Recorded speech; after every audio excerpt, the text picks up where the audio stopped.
করে এটারও গোসল করাই। এটারে আপনি পুকুর ঘাটে নিবেন, টান দিয়েছেন, ওর বাপের কিরা ও 1 ইঞ্চিও সামনে যাবে না, ঠিক কি না?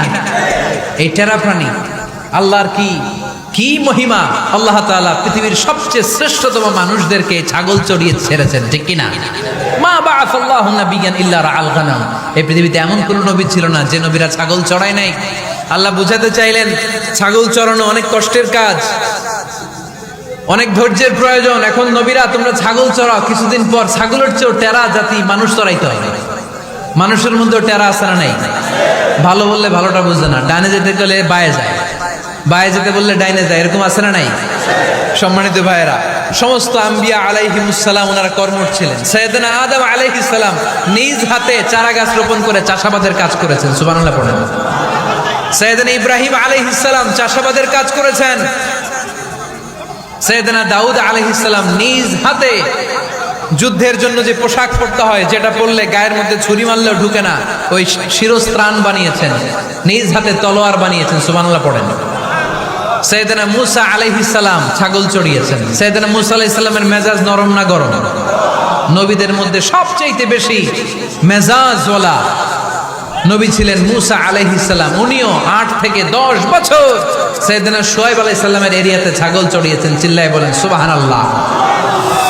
এজন্য নবীরা যেহেতু কাজ করেছেন, কর্মঠ ছিলেন, আমরাও কর্মঠ হব, ঠিক কি না? সাহাবারাও কর্মঠ ছিলেন, বিশ্বনবীর সাহাবারাও ব্যবসা করতেন। সাইয়েদনা আবু বকরের বিশাল ব্যবসা প্রতিষ্ঠান ছিল, সুবহানাল্লাহ পড়েন। আপনারা হজ উমরা করেছেন কে কে দেখি? করছেন?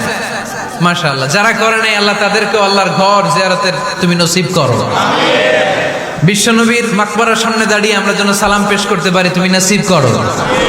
বাইতুল্লাহ শরীফে এবং মসজিদ নববীতে আমরা যেন সালাত আদায় করতে পারি, আল্লাহ তুমি নসিব করো। সাইয়েদনা আবু বকর রাদিয়াল্লাহু তাআলা আনহুর ব্যবসা প্রতিষ্ঠান ছিল মক্কার কাবা ঘরের পাশেই। উনার ব্যবসা প্রতিষ্ঠানগুলো যেখানে ছিল ঠিক ওইখানেই সৌদি সরকার এখন শপিং মল বানিয়ে দিয়েছে, মাতজার আবু বকর।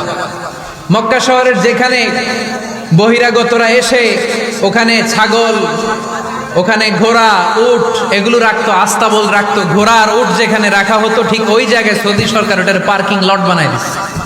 মানে যেখানে আগে সাহাবাদের ব্যবসার জায়গা, ওইখানে বর্তমানে শপিং মল। যেখানে আগের সময়কাল সাহাবারা উট আর ঘোড়া রেখে বাঁধতো, ওইখানে এখন গাড়ি ঘোড়া রাখার ব্যবস্থা করা হয়েছে। সাইয়েদনা আবু বকর অনেক বড় ব্যবসায়ী ছিলেন। ওনার নিজ টাকা দিয়ে হাবাসা থেকে আসা সাইয়েদনা বেলালকে তিনি 20,000 স্বর্ণ মুদ্রা দিয়ে উমাইয়া ইবনে খালাফের কবল থেকে তিনি মুক্ত করেছেন। সাইয়েদনা উসমান যুন্নুরাইন বড় ব্যবসায়ী ছিলেন। নিজের টাকা দিয়ে মদিনার মুসলমানেরা পানি খেতে পারে না, বিরে রুমা নামে একটা কুয়া ছিল, এই কুয়ার মালিক ছিল ইহুদি। মুসলমানেরা পানি খেতে গেলে এসে বকা দিত, পানি খেতে দিত না। বিশ্বনবী বললেন আমার সাহাবীদের মধ্যে এমন কি কেউ নাই নিজের অর্থায়নে বিরে রুমা কিনে মুসলমানদেরকে দিয়ে দিবে? সাইয়েদনা উসমান যুন্নুরাইন বলল ইয়া রাসূলুল্লাহ, আপনার খেদমতে আমি হাজির। মুহূর্তের মধ্যে সাইয়েদনা উসমান যুন্নুরাইন নিজের অর্থায়নে বিরে রুমাটা কিনে মুসলমানদের জন্য সদকা করে দিয়েছে। তো ব্যবসা না করলে, কর্মঠ না হলে, উপার্জন না হলে সদকা করা যাবে? চিল্লায় বলেন করা যাবে? সুনানে তিরমিজির বর্ণনা, বিষ্ণু ঈসা ইসলাম মক্কা থেকে যত সাহাবারা হিজরত করে মদিনায় এসেছে, মদিনাতে কোন না কোন সাহাবার সাথে বিশ্বনবী ভ্রাতৃত্বের বন্ধনে আবদ্ধ করে দিয়েছে, সুবহানাল্লাহ পড়েন। এজন্য মক্কা থেকে যারা এসেছে এদেরকে বলে মুহাজির, এদেরকে কি বলে? আর মদিনায় যারা ছিল এদেরকে বলে আনসার, এদেরকে কি বলে? আওয়াজ করে উত্তরে দিবেন। মক্কা থেকে যারা এসেছে তাদের নাম, আর যারা মদিনার সাহাবী তাদের নাম আনসার। আজকে এই মাহফিলে লক্ষ্মীপুর এর বাইরে থেকে কারা কারা আসছেন দেখি?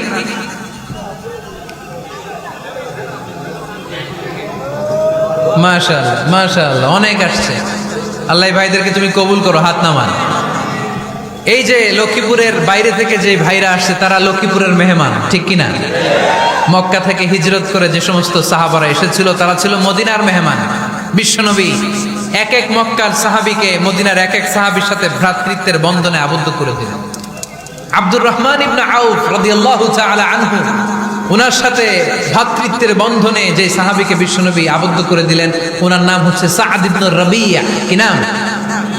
মদিনার অনেক বড় ব্যবসায়ী। বিশ্বনবী বললেন, ও আব্দুর রহমান ইবনে আউফ, সম্পদ ছেড়ে দিয়ে, পরিবার ছেড়ে দিয়ে, স্থাবর অস্থাবর সব ছেড়ে দিয়ে আল্লাহ রাসূলের ভালোবাসায় মক্কা থেকে মদিনায় এসেছো। মদিনায় তোমার চিন্তা নাই, সাদ ইবনে রবিকে আমি তোমার ভাই বানিয়ে দিলাম। সাদ ইবনে রবি তোমার আপন ভাইয়ের মতো। সাদ ইবনে রবি বলল, আব্দুর রহমান, জীবনে তোমারে কোনোদিন দেখি নাই, তোমারে আমি চিনি না, তোমার নাম শুনি নাই, কিন্তু বিশ্বনবী তো তোমার দায়িত্ব আমাকে দিয়েছে। আমার চেয়ে বড় ধনী এই মদিনার মধ্যে দ্বিতীয় কেউ নাই। আজ থেকে তুমি আমার ভাই, আজ থেকে তুমি আমার কি?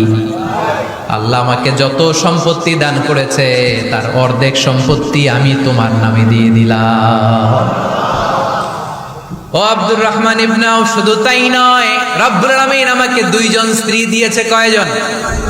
তুমি দেখো আমার কোন স্ত্রীকে তোমার বেশি ভালো লাগে, যার নাম তুমি বলবে সাথে সাথে আমি তারে তালাক দিয়ে দিব। তার ইদ্যত পালন শেষে তুমি তাকে বিয়ে করে তোমার সাথে নিয়ে যাবা। সুবহানাল্লাহ।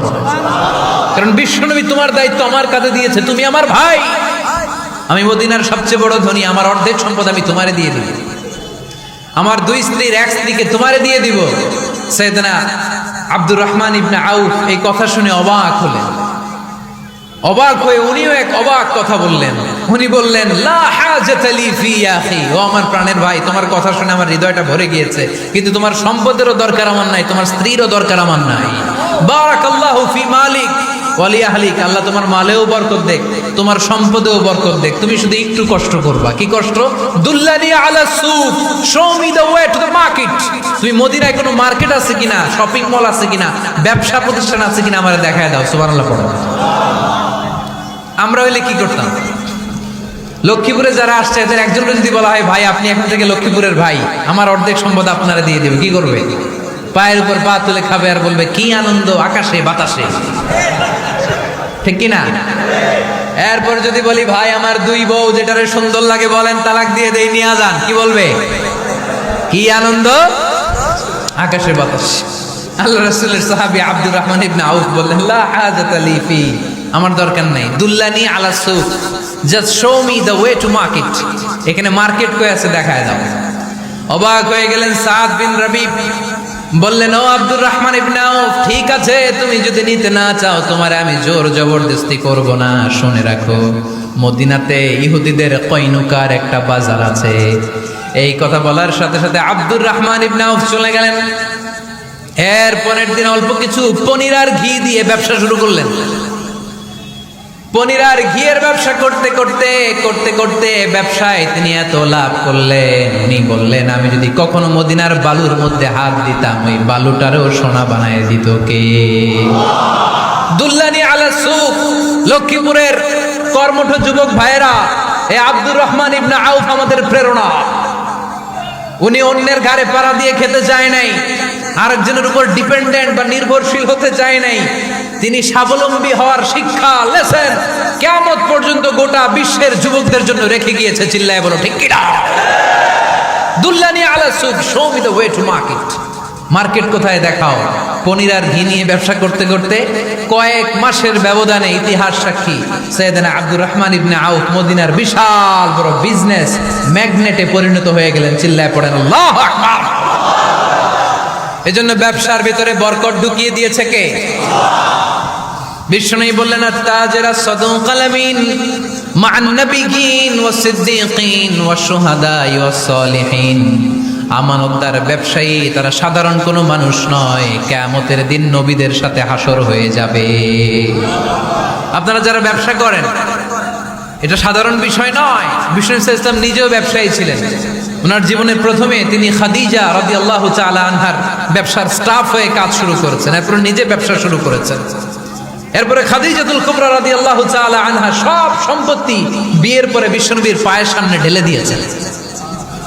বললেন, ইয়া রাসূলুল্লাহ, এই সম্পদ আমি আপনাকে দিয়ে দিলাম, আপনি ইচ্ছামতো দিনের প্রয়োজনে খরচ করেন। সুবহানাল্লাহ পড়া। এজন্য বিষ্ণু ইসলাম আমাদের জন্য উপমা, আব্দুর রহমান ইবনে আউফ আমাদের জন্য উপমা। যারা ব্যবসা করেন তারা বিষ্ণু ঈসা ইসলামের সুন্নাহ পালন করছেন। আত-তাজির আস-সাদুক আল-আমিন, বিষ্ণুই বললেন সত্যবাদী আমানতদার ব্যবসায়ী।